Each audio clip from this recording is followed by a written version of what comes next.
Welcome back to the channel. My name is Zach Hicks, your resident film nerd of horseshoehuddle.com, your favorite co-host over the Locked On Colts podcast. I am joined for, I guess, the second episode of the Colts Film Nerds here on my YouTube channel, joined, of course, by Ben Borus at Colts Film Room. You can find some of his work over at Stampede Blue as well. My old stomping ground does some great work over there. And I have Ben joining because the Colts did a little bit of something Yeah, yesterday, just a Ben. little Like something. Just a little little something. something. Nothing crazy. Traded two first-round picks and a former second-round pick in A.D. Mitchell for Sauce Gardner, multiple-time All-Pro, multiple-time Pro Bowler, cornerback from the New York Jets. Only 25 years old, very reasonable contract for the Colts going forward. They have to pay quite a bit out of pocket for him, but against the cap, it's exceptionally great deal for the Colts the next 3 years. So kind of inflated the price a little bit, but we are the Colts film nerds here, Ben. So we're going to talk all about what this means for the Colts defense and really get down to the nitty gritty of how Sauce Gardner fits in with what Lou Anarumo wants to do on defense. Because my first takeaway when I saw the trade was finally Lou can run some press man coverage. Like Yeah. he's wanted to run press man coverage and bring these 5 and 6 man pressure concepts all year long. But when you have Jonathan Edwards, when you have even Mekhi Blackman, Xavier Howard, Cameron Mitchell, it's difficult to run press man coverage with only one safety over top because those guys are exploitable on the outside. Now you have Gardner, Mooney Ward's coming back in 2 weeks. You have, Blackman or Jalen Jones would be your only kind of like guy you're nervous about in these. So let's talk about it, I guess, first from just a blitz standpoint and from a press man standpoint, Ben. Gosh, this fit just feels so much fun having another big physical athletic corner on the outside for the Colts. Yeah, I think when you look at what Lou Anarumo probably wants to do, and like I'm guessing because I'm not Lou Anarumo, is he wants to bring pressure on passing downs and force the quarterback to make a tight window throw under pressure because he believes you're just not going to do that every single time. It's way too easy if you bring pressure and guys are too good now where Josh Allen or Patrick Mahomes or all these guys will extend a play, get you escape out of the pocket. And then the next thing you know, like coverage breaks down and you can create free runners, which he's done a really good job of. And we've seen so far this year, but if you can't cover guys on the back end, they're going to find it. It's just how it works. Offenses have gotten too good. And even if they don't know what's coming, they're going to make a play anyway. So the goal is let's bring pressure. Let's manufacture some of that pressure because, I would say the Colts have a good, not great defensive line. And let's match things up on the back end and force guys to make a tight window throw while they're under pressure. And that's probably not going to happen. So this gives you the opportunity to do that. I think having two shutdown corners, quote unquote, that gives you options that just not a lot of DCs have. Like there's guys who have one. I think there's a corner shortage in the league. Like there really is. Like you think about like the guys that have to match up. There's not a ton of like elite corners out there. Sauce can be that. And I think it's certainly worth the price they paid. Whether or not I would have done the deal is totally different. But in terms of the actual fit, I mean, like the Colts defense is as equipped as you could probably ask for it outside of it, like an elite pass rusher to go in and win games in January. And that's pending health, of course, but that's baked into every decision. But yeah, I think it's really good. Yeah, and because I decided to start with kind of blitzing and the press man and kind of just that aspect of it, a lot of people were complaining that there wasn't a move at edge. They didn't get the Trey Hendrickson. They didn't get, I guess, a fourth for Draymond Jones. God, that would have been awful, but that would have been almost worse than value-wise. But yeah, they didn't make that like big pass rusher move that wasn't really available, but they didn't make one, But when you have a guy like Sauce Gardner, and Ben, I want to throw this to you, doesn't that just make your pass rush better? Because like you said, Lou Anarumo wants to bring pressure on passing downs, plays press man coverage, and force quarterbacks into tight windows. But a big part of playing press man coverage on the back side of blitzes is that press man disrupts routes and it forces quarterbacks to maybe hold that ball for 3 seconds. In the NFL, if you make a quarterback hold the ball for 3 seconds and you're blitzing, you should be able to get home. So now when you throw Sauce Gardner out there, it makes your pass rush much better, especially on these blitzing plays where you're bringing 5, 6 guys. Like it should help them get home and finish plays more so than what we've seen earlier this season. So let's flash back like a year prior because I totally agree. The Colts come off that 2023 year and they feel really good about the defensive line. I think they set a franchise record in sacks. So they invest heavy in it. And then they double down in the draft and draft Laiatu Latu. So going into 2024, you're like, wow, the trenches are a big strength of this team. Obviously, we know about the offensive line, but the defensive line too. DeForest Buckner, Grover Stewart, you feel like that's probably up there as one of the best defensive tackle combos in football. You add what we thought was going to be a healthy Samson Ebukam, a Kwity Paye, a Laiatu Latu, a Taekwon Lewis, who had a great end to his 2023 year. And you feel like, oh, we're all of a sudden super deep on this defensive line. And they were able to reap none of the benefits because the secondary struggled because they were getting quick game to death. If you go back and watch those defenses from last year, it's not like no one was winning on their rushes or anything. It was the fact that the ball was out that they really never had a chance. I mean, you would see the Colts would get attacked deep down the field like every defense does, but a lot of times it's 6, 7, 8-yard completions, balls out quick, but you can't cover that. This route you can't cover. Like, let's find the void in this cover 3 defense. And we saw the pass rush struggle from it. This year, I think it's been a little bit better because Lou Anarumo's obviously mixed some things up. But when you have a guy like Sauce Gardner, if that can get you to your second hitch one more time, it's like, hey, we're not going to throw Charvarius Ward's side. We're going to throw Mekhi Blackman's side. And you see that happen literally every week in the NFL versus teams that have good corners. You see guys like Riley Moss get tested because Patrick Surtain is on the other side. That's just how it works. If you have that elite corner, you're just not going to throw in that direction, especially a guy like Sauce Gardner, who doesn't allow very many completions in his direction. You see it all the time. And if you can get a quarterback get to their second hitch more often, and Laiatu Latu has came on in recent weeks, I think you feel like that the rush and the coverage will marry together a lot better. Yeah. And Football Insights, a Twitter account that does a really good job with this, they've put out that the Colts have run man coverage around 27% of the time. And, you have a give or take of a couple of percentage points there because charting is not always perfect. But, roughly around 30% of the time they've run man coverage this year. I think that's going to increase a little bit, especially on third downs now going forward. And even if it's like not a pure man coverage call going forward, I think they're going to do a lot of like mixed coverage where we're going to lock Ward or Sauce on the backside against whoever is the 3-by-1 set. The one receiver is going to be locked because we have a corner, whoever it is, we trust in lock coverage, and we can zone off the other with like, a box check or something in a quarters call or something like that on the other side. So they're going to be able to mix and match so many coverages. But I love your point about that where like, well, look, we were looking at Gus Bradley last year and it's like, oh, his pass rush stinks. The coverage stinks. It's like, well, they were sitting back in zone a lot and they were getting quick game to death. And then we look at like the Steelers game, for instance, this past week, one of the better defensive performances of the year, I think, for the Colts defense in terms of standing tall in opportune times and limiting DK Metcalf. But where did they get hit occasionally in the passing game and by Aaron Rodgers? It was a lot of the quick game stuff. And it's not because Lou was letting them have the quick game. It's you have Cameron Mitchell versus Roman Wilson and Calvin Austin, who are pretty good players. You have Jonathan Edwards out there. You have Mekhi Blackman out there. I don't even think Blackman's like a bad corner or anything. I don't either. Yeah. I don't either. I don't think, and that's the thing that's crazy. And another thing about this too is like, there's a lot of talk right now of like, oh, Sauce hasn't been the player that he was 2 years ago. I would say two things. He's going to be in what I believe is one of the better defensive back coaches in the league. Like you go look at these guys and the guys that they've coached and the guys that they've developed and they've done more with less. They are now getting a prototypical elite corner. He can run. He's got the length that you want. I think that's an overused term sometimes, but he knows how to use it, which is like, I think he has an excellent feel for when the ball is in the air. He doesn't necessarily have the elite ball skills where he's creating a ton of turnovers, but he knows how to he's in phase every single time. And I think that's something that is certainly valuable. And I think that they're going to maybe tweak some of those things. Now, I think the other part of it too is like, he's going to be coming into a winning culture a little bit too. And I think that you would expect to elevate people's play. I mean, he had some tough assignments, and I don't think the other part that I really want to get to is just the motion element too. A lot of times what you'll see is when corners travel, it changes a lot of different things because you have to be on your P's and Q's, because if you want that matchup and they motion that elite receiver, you'll see this with Jamar Chase all the time, because Jamar Chase is such a good receiver that he can play in the slot and he can play outside, and they will get him in motion to get him away from guys like Patrick Surtain. Get him on your weakest corner. That's what good offenses do, and you see it done all the time.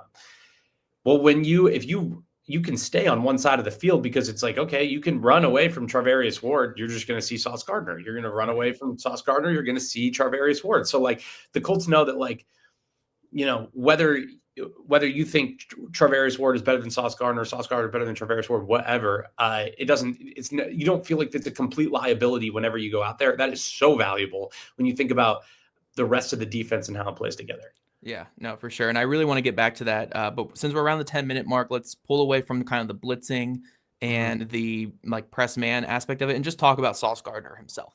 Yeah.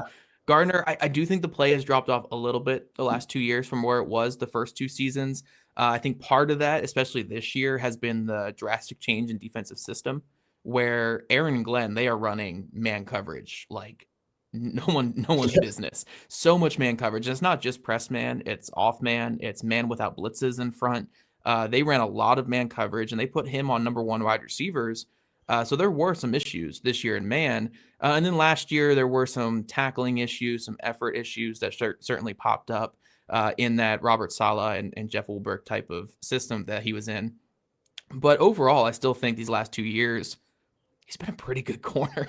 Yeah. Like I think what's the line from Megamind or whatever? Like his death has been greatly exaggerated or whatever. Yeah. Like it's not like he's been bad. He's still, I think, one of the best when he gets hands on in press. I think he's one of the best press corners in football. And then his zone coverage is awesome. Like his zone coverage is his zone eyes and just the way that he's got an insane feel for route concepts in yeah. space. It is. I'd not seen a corner like this in Indy. And I love Mooney Ward. I think he's a fantastic player and he's the best corner I've covered in Indy until Garner's coming here and then it'll be debatable. But I have not seen a corner with this kind of like recognition of route awareness and route concepts. There was a play against the Bills I saw from earlier this year that I put in a couple of videos where the Bills are trying to get him on the right side. It's like the short side of the field concept. They're trying to get him on a high low, trying to get Josh Palmer on a corner route against the safety, and they're trying to just get Gardner up in that flat, hold him to that flat, and he starts that way. But the second that the route concept begins, he is rolling back and he's in cover too. He's supposed to be in the flat, but he is pulling back into that corner route, just undercutting that route. Allen has to roll to the left, throws an intentional grounding, kills the drive entirely right there. And it's just stuff like that where I get like goosebumps. I'm like, oh my gosh, I've not seen a corner like this in Indy with this kind of zone ability. So even with, I guess, like some of the issues the last 2 years, like it hasn't been perfect, you're getting one of the best physical press man coverage corners and a fantastic zone corner. Like, I'll take that. I'll take that any day of the week. Yeah, I think to your first point about like the one thing, and I think this plays into the risk, but also corner is the most volatile position in the sport. Year to year, like you can't, and the data backs this up too. I have to go find out what exactly metric they were using, but the data backs up that corners year to year are the most volatile position in terms of you can have an incredible year at corner and the next year you're just not that great. I think, we've seen that plenty of times. I think there's way more examples than guys that can stay steady. I would say the elite of the elite, and I think the only one that I can really think of that has just been that good for that long is Jalen Ramsey. That is a guy who has been at worst a top, like a bottom five. Now he's a little bit later into his career now, but great safety against the Colts this past weekend. All of a sudden, like, gosh, he was awesome in that game. We forget that Patrick Surtain, who just won Defensive Player of the Year in 24, in 23 he was a part of a defense that gave up 70 points. He was not that player in 2023. Like this is what happens in the corner position, but the one thing that gives you pause is like, you're right. His death has been greatly exaggerated. Like at worst, he is still better than any corner that the Colts have, probably, his worst being Mooney's best. And then certainly some of the best in the league in what half the teams are working with. So yeah,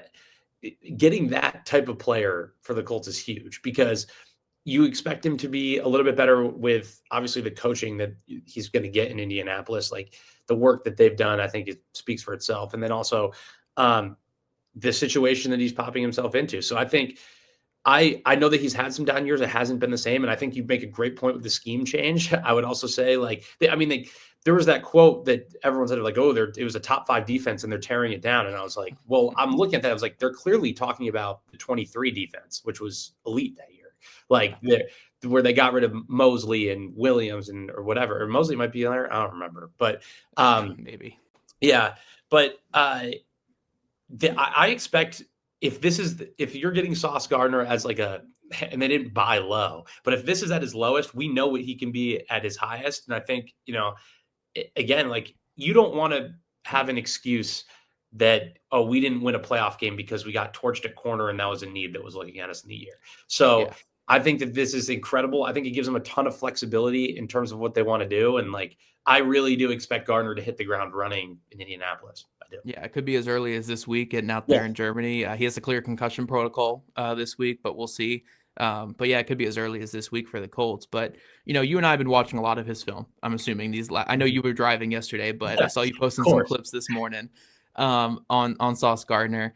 And like I said, that he has a lot of great aspects, but there are some limitations. What are some limitations that you've seen on film? And then I can kind of piggyback on that after you kind of list yours.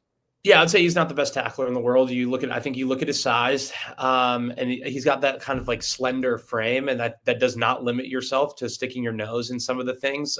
In terms of just like, and I'm thinking about the types of tackles. Like, I think when he does allow a completion, he can get a guy on the ground. It's less that. I think when he has to stick his nose potentially with the bigger wide receivers, maybe he gets put in his zone coverage where he's got to tackle a tight end in the flat or something like that. Those are where you're not going to expect him to necessarily make those plays. That is a factor. I think you would easily trade that for some of the pros that you are getting, but that's something that I just don't. That's the one thing where it's like, I'm not sure that that's going to just change just due to his frame and staying healthy and being smart about what he does. But yeah, I would say that's probably the biggest one in terms of right now. And then the Yeah. penalties, but we can talk about the penalties because that's ones that I think is just easily correctable. So like, Yeah. that one's less for me. Yeah, the two things in coverage, because tackling for sure is one of them, and part of that's effort, part of that's his frame for sure. And so you would think like the effort area is just going to need the buy-in, and going from a 1-win team to a 7-win team helps with that in a lot Yeah. of ways. He wasn't as bad a tackler his first 2 years, and it got worse the last two. So you would think being with a 7-win team will certainly help. But when it comes to coverage, the two areas I'm a little bit concerned with. One, like you said, the penalties, and we see these actually in press man, even when he gets physical. But like you said, it's kind of a bit easy to clean up where it's like just after you punch him at the line of scrimmage, get your hands off and get your head around, Yeah, I can coach a guy out of penalties as a DB coach. That's my job. I'm not sure that I can coach a guy with his frame to necessarily stick his nose in the fire, Right. and really come play a run fit instead of force. You know what I mean? Yeah. I can't. He's going to, but I remember when the Colts played the Jets last year. I'm like, they are going to run that duo wrap scheme right at Sauce Gardner and make him make a play versus Quentin Nelson. Like those are the type of things you're going to run crack toss in that direction. Like that is a limitation. It is very real. It's part of it. There's some things you can do to mitigate that, of course, but like, yeah, that is a limitation with a guy with his frame. Yeah, you can mitigate a little bit by having Cross come down on his side Yeah. or protect him with Kenny Moore on that side. Depends, like Mhm. whichever side obviously has the passing strength. So there are ways to certainly mitigate that. Just keep outside contain in the run game, please, and we're good. That's my biggest thing with him. But the other issue I kind of had on film, and I think this is another easily correctable thing, is with the Jets, they had him in, again, these off-man coverage looks, traveling with number one receivers, no matter what. No, they could go into a bunch look in a condensed formation. They could be in a stacked look on the outside. It could be one-on-one, backside of 3-by-1. It didn't matter. Whoever it was, he was going to travel with those guys for most of the game. And teams kind of knew that. So they were just like, hey, I guess DK Metcalf's a bad example because he did a pretty good job against Metcalf. But like George Pickens, we're going to give George Pickens a two-way go from a condensed look where he can go outside or inside on you. He has the whole field to run away from you on one side, or he could stack you and go vertical on the other. And Gardner kind of he's a good athlete, don't get me wrong, but he's, again, more of like a gangly, physical, like punch you in the face receiver or cornerback to receivers. So you don't really want him to be like on this absolute island where he can't get hands on. He has to turn and run or flip his hit, because that's when you get the penalties. He has to use his length to catch back up, and that's where you see the penalties. So the benefit to that is with the Colts, you don't really have to do that anymore. Like we're not going to ask you to cover George Pickens on an island from a stacked look, where you're going to get like this switch release that causes you disruption. And then you have to carry him vertical and locate the ball while you're still trying to catch up to this guy. You're just going to be in zone coverage over top of that. Or you and Mooney Ward can just talk about what you're going to do on, like, there's a lot more protection, I guess, in here. So my biggest issue I had with him in coverage was, again, these like off man where he can't get physical at the line. He has to turn and run with receivers. You get protection from that now because you just have another very good corner on the other side with Mooney Ward. Yeah, and I think that's such a good point because I think that like the Jets obviously knew that he was their best player on defense, really. Right. Right. Like especially in the secondary. So they were let's prioritize matchup, especially in that Aaron Glenn defense, and it makes total sense. And I think the hardest thing I think when you're evaluating corners is realizing that like wide receivers get paid too, and that's like and offensive coordinators get paid too, and in corner is a very very tough position. So I do think when I was watching, at least what I've watched, like and I've watched before, like he gets put in some very tough positions, and obviously you get paid to handle those, and he has done that. Which is why he is Sauce Gardner. I agree. I just think with the situation he's not going to be asked to do something crazy like be in those, like cover some of these looks. They're going to have checks for those looks. They're going to be able to get out of. Oh, geez. They're going to be. They're going to be. I thought you were getting hit by a train there. I know. They're going to get out. They're going to get out of those looks. Yeah. And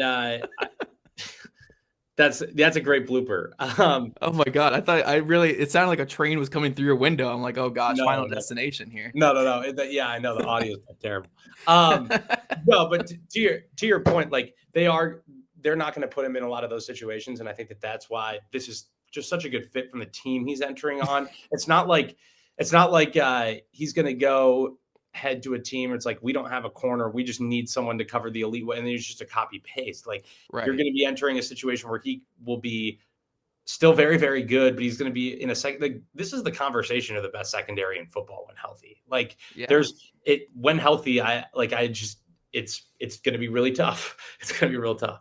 Yeah, no, it's going to be really fun. And so, we've kind of tackled Sauce Gardner from just what he is as a player. Again, very good physical press man coverage corner, great zone corner. Again, I still think people are underselling that a little bit with how good he is in zone because he hasn't been asked to do it much this year, but the zone eyes are just fantastic.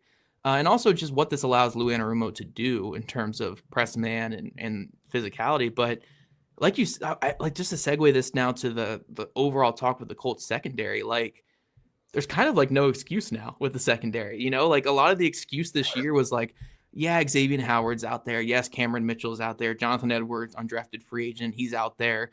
So there are going to be some gaffes in the secondary. But once they get Mooney Ward back, man, like with what you've invested in the secondary, with the money that's invested, the picks now that are invested. I think this might be the highest paid defense. This might be the highest paid defense in the football. It's going to be up there. I mean, the Steelers I know were the highest paid, so we'll see if the Colts pass them. But, I don't know. Yeah. Oh, well, not this year because he's on a league minimum. So well, probably next year too. But still, it's going to be up there because they're paying it. I mean, Buckner's big contract, Grover, Kenny, Bynum, Ward, Franklin. 4 All-Pros on this defense. There's 4 All-Pros on this defense. This should be a very good defense. Yeah, so the expectation the rest of the year when these guys are all healthy and acclimated out of the bye, even with the offenses they're facing, you've invested enough where this needs to be like a top 10 unit, the rest of the year at a minimum, like you're trying to make this a Super Bowl caliber defense. And with what you have at corner now, like you really need to have this as a maximized defense the rest of the way. Yeah, I mean, how great is it to be Lou Anarumo, right? Like he comes from a place where just wasn't giving him players, and now he's basically hijacked the front office. So it's Lou has everything he needs, I would say. Yeah, like the way that Latu has played this year. Like I get it, everyone. The sacks are coming in bunches, but he has taken significant steps forward to be a good rusher for you. Maybe not the elite Jared Verse type year, but he's taking those steps. You have a secondary that is absolutely incredible. Like you have answers for so many different things. You're going to be able to match things up with the pressures you want to run. You're going to be able to not necessarily get burned because one guy, isn't rotating correctly, or you're going to be able to be very aggressive. And that, hey, like if they do get us, cool, that's fine. But we have guys that we're going to make you beat us essentially. Like you might get us, but it's not going to be easy. And like, I think you're absolutely right. The standard for this defense has absolutely risen. You have this is the older of the two units for sure. The defense is much older than the offense. So this is like the one thing, if you're going to go all in on this, we're going to maximize DeForest Buckner's time here, Zaire Franklin's time here, Grover Stewart's time here. This is the absolute time to do it. So this has got to be the best defense that they've had under Chris Ballard. Yeah, I mean they have the 2-year window. They have this year and next year to really push for that Super Bowl, which is what they're saying with this deal. I mean, again, you're paying Gardner $10 million against the cap over the next 25 regular season games. Which is crazy. Yeah, this is the time to maximize your window, right? And I understand it because like Stewart and Buckner are near the ends of their careers, essentially. They're 30 years old in the NFL. Like, I'm not saying that they're going to retire tomorrow, but by the end of 2026, who knows what they're going to look like? Quentin Nelson, even you said that earlier, like who knows what Quentin Nelson looks like by the end of 2026? He's had back injuries in his career.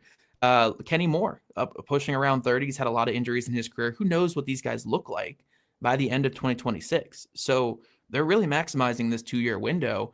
And again, when you have the names they have on defense, even at linebacker, it's probably their weakest position. I think their linebacker play has been a lot better the last couple of years.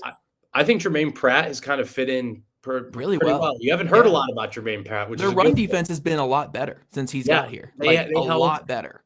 I was very nervous about that because the one thing about the Steelers game is that they love to get into heavier personnel. And I thought that would be a massive issue, especially for a guy like Lou who likes to stay in nickel. And I thought that would be a major issue. 1.7 yards per carry for the Steelers. Despite how kind of terrible that Steelers game went, they played really well on defense. And like the reason I can say that is because when you turn the ball over as many times as the Colts turn the ball over in those short fields, you're going to give up points. So that's part of it. But they played really, really well for the most part. And like, had they not turned the ball over, I think it's a completely different story. They stopped the run. And that was something they really had struggled at parts, which I had noted when the season ended. I said, the goal is that this defense wasn't going to be the final product in September. You're starting a new scheme. You're turning things over. I just get better each and every week. And they really have done that up and through to September, October. And now, I think they're playing, some good football, obviously.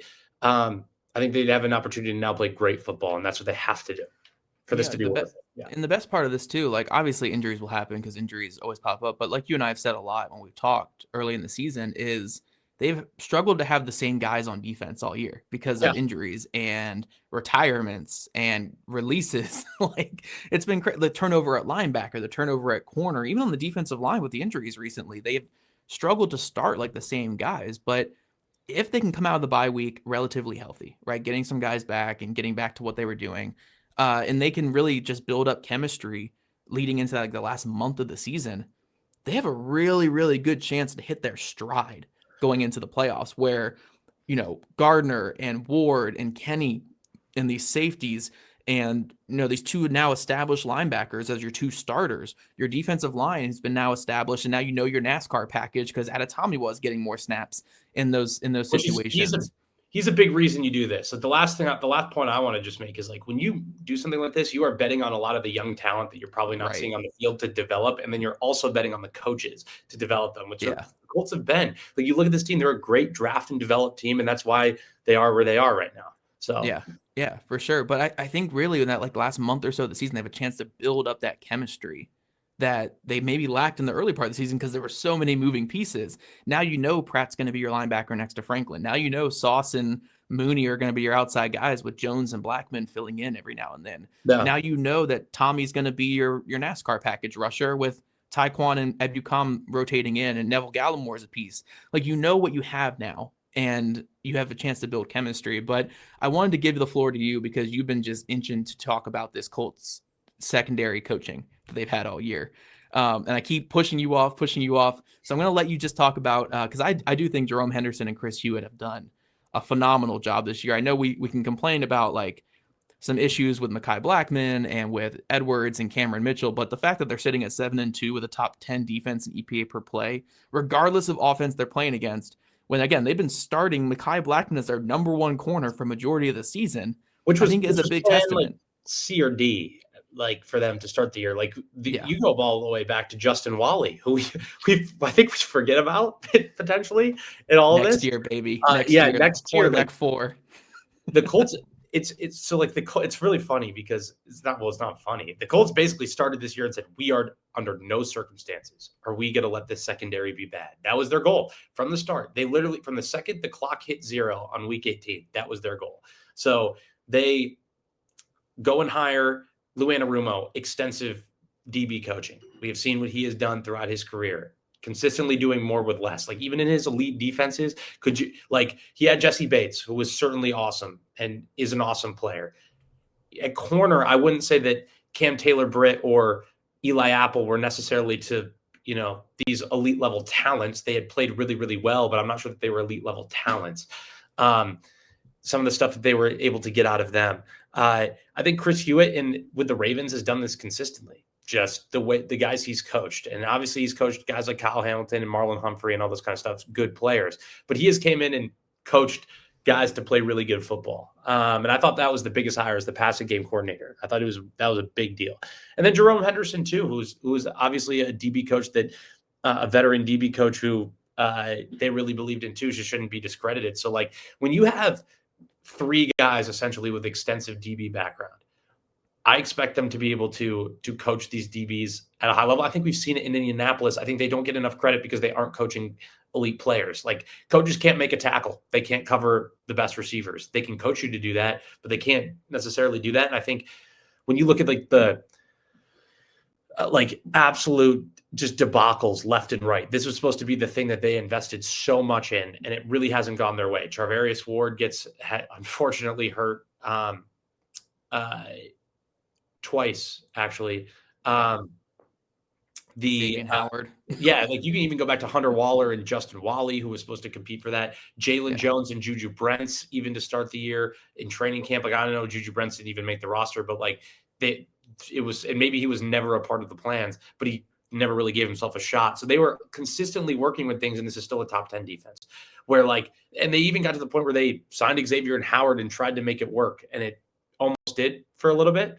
Not really, but like he wasn't a liability versus Tua and Tyreek Hill. And I understand that hasn't gone where it's gone, but like those are still tough covers as a wide receiver. And we're seeing Jalen Waddle, despite the success, still torch corners. So like, I think they've done more with less consistently, and now they're going to get a chance to do more with more. So yeah, no, and I'm with you. I think that Gardner is going to hit a new level, and maybe it's not like surpassing what he did his first 2 years, because it's hard to really surpass that. He was awesome his first 2 years, but I think you can get back to that.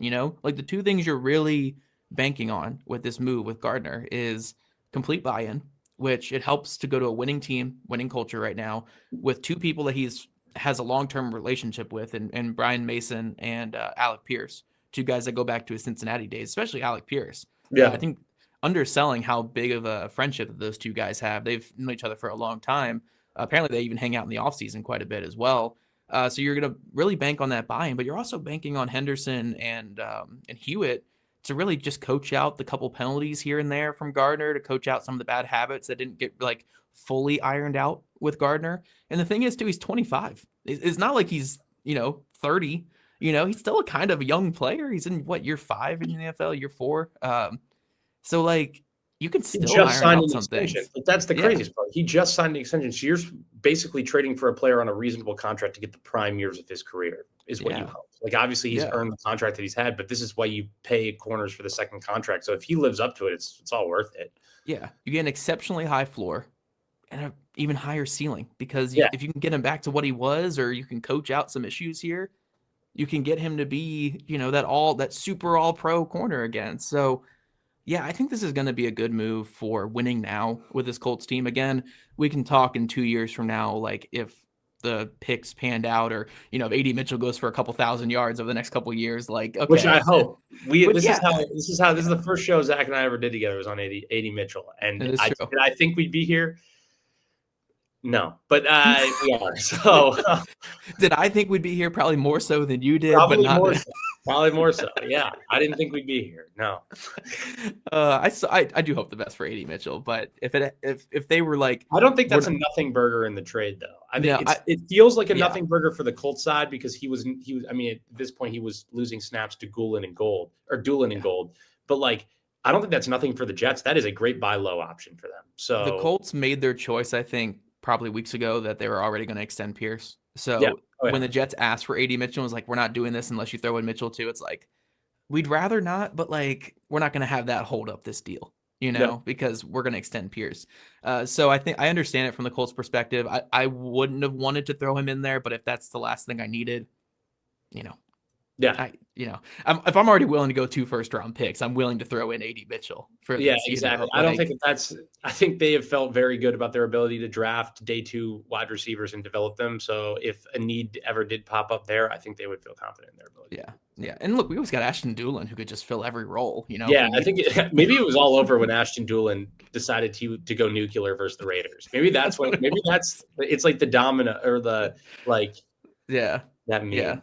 Yeah, no, for sure, for sure. But yeah, I think just in terms of winning now for this year and hopefully next year as well, I just think this deal is going to age pretty well for the Colts just because I think he's such a good fit with what they want to Mhm. do. The first thing though is getting Mooney back healthy, but once Mooney's back healthy on that defense, a cornerback trio of Ward, Kenny, and um, and Sauce. I mean, that's 2 all pros, and then Kenny's been a Pro Bowler from the slot, which you don't get named to the Pro Bowl as a slot corner. It's not a thing really Yeah, in it's the no, you don't. NFL. So to get it the Certainly one not all time he pro. Yeah. did is crazy. Oh yeah, and then Cameron Bynum on the back end too, their big free agent addition. Nick Cross, Who they might get be for a Pro this year, Bowler. he's going to be gone, but he's going to get paid big money, but he's playing really, really, really, really good football. Hey, So look, hey, if we're going all again, I don't want to devolve this conversation too much, but if we're all going all in on the next 2 years, you just tag Cross for next year. yeah, And then you let him exactly. walk after that. So you still keep this secondary for another season. Now you would have to get the Ursay girls to pay a ton of money out of pocket for Daniel Jones to make sure his first year cap is low. But it's something if you're already willing to pay Sauce's $20 million signing or Yeah. like roster bonus, you know, we'll see. But yeah, I think there's a lot of ways to make this happen for the Colts team these next 2 years. But I think it's all just everything go right now. I think they're going to be a win now team for the next 2 years. And for all the Colts fans who said the Colts aren't aggressive, and we're justifiably saying that the last 10 years with Ballard, like this is going all in. This is going all in. It's about as aggressive as it gets. So Yeah, yeah, no, for sure. So I'm excited. Ben, I think even though you're a little skeptical in the trade itself, I think you're excited as a I'm not film going to nerd. throw a pity part. Like, there's a lot of exciting reasons for this. Like, Yeah, would I have done the deal? No, I wouldn't. Do I necessarily agree with it? I'm not sure that I do in terms of just the resources, but the player that you're getting and the opportunity. If you win, none of it matters. Like, no. but flags fly forever, or whatever they say. Like, Yeah, if yeah. they, and it doesn't even have to be Super Bowl or bust this year. Really, they have to. Like, they're going for it. You're getting a cornerstone corner, like regardless of what happens. And like, I think there's something to that. I worry what it looks like if it doesn't all go to plan, but let's just hope that we never get there. So Right, for sure. And again, as film nerds, man, we're looking at this like just salivating over what their corner room's going to look like. yeah, Like, I mean, oh, it's yeah, I mean, and then especially like we'll see what happens this week if Gardner plays. I don't know if he will. Maybe he's on a snap count. I'm not sure like how it'll. third downs maybe only Yeah, or third something. downs. Go in and go cover Drake London on third down, like something Yeah, like just go punch him in the face on third downs. We're gonna blitz, don't worry. yeah, Just go throw him out of bounds on third down and we'll be good. Like that literally might be his entire role. yeah, But yeah, I'm excited for what this looks like going forward, and I think for that home stretch from what the Chiefs game on, this Colts team is going to be it's going to be like now or never. Like you got to start racking up wins in those big games. Like all those games are against winning caliber teams or divisional opponents. Like those are going to be tough games. But the Colts are rolling into those games. Like it's not like you're rolling into there like to a gunfight with a knife. You're rolling in there with a gun. Like yeah. not to get censored on YouTube here for saying that, but like you're fully equipped for these matchups going forward. As long as you don't turn the ball over 6 times, I think this Colts team can compete with anybody, especially now with the addition of Sauce Gardner. So I'm excited, man. I'm excited as a film buff. I'm excited as a person who covers this Colts team. And I think Colts fans, again, like even if you're not fully bought in, be excited that the front office, the ownership, the coaching Exactly. staff, everyone is so all in on winning now. So like even if it doesn't work, be at least happy that they're like they feel good enough to go all in about this. Like let's be excited about that. Yeah, I think that like, and I tried to make that point because I felt like I was raining on people's parade because I didn't necessarily agree with it. Is like just the last point I would make is like you should be so. Did you know how many front offices would never do this? They do not want to dream big like this. They do not want to shoot for the stars. They do not want to go in like this. It would just wouldn't be possible elsewhere. So you have to like for a Colts team that has been okay being a B minus team. Let's sneak into the playoffs. You never know what can happen type deal with clear flaws that teams just pick apart. Like they have really changed a lot of things in Indianapolis. They're getting an all-pro corner. So like you worry about next year. I think we can have these conversations in the off season, which is why I'm not going to like sit on Twitter and just like yell at everyone for thinking that this is silly. It may never matter. So I think there's a lot of reasons to be excited, despite maybe the clear risk that does exist, because it is risky. Yeah, definitely. Insanely risky, but I'm excited. It's going to be fun. It's going to be fun regardless. So that's why I'm not as nervous about it. But that's all we have for today, guys. Again, this is the Colts Film Nerd unofficial podcast here on the Zach Hicks YouTube channel. That's how unofficial it is, just on the Zach Hicks YouTube channel. But make sure you're following us on socials at Zach Hicks 2, obviously over on socials. At Colts Film Room, Ben Borus. Again, find his stuff over on Stampy Blue as well. Does a really great job. And thank you guys for tuning in, and we'll keep you updated on the next time we do an episode like this. Next time they go get another Sauce Gardner caliber player, Yep. Ben, I'll be back then. They'll find the next one off the practice squad for sure.